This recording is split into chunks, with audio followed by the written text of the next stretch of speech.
Hello everybody, Harvey Talks Prison here. People have asked me where I'm from. Everybody knows I'm from Missouri, but I think I've mentioned this already, but I'm going to do it again.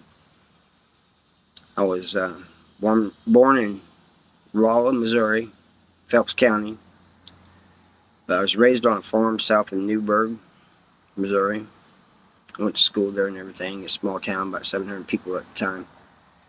When I was arrested, I was put in Phelps County Jail in Rolla, and I attempted to escape from there, and didn't work out too good, so I ended up with a life sentence, and I went to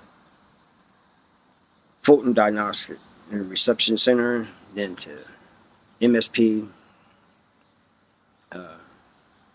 then to Farmington Correctional Center, and then to Tosi Correctional Center, because I caught number 3, then to Bowling Green Northeast Correctional Center, which is 60 miles or so north of St. Louis, then to Viking, Missouri, which is South Central Correctional Center, then to Algoa Correctional Center in Jefferson City, and then back to Farmington, and then I was released. But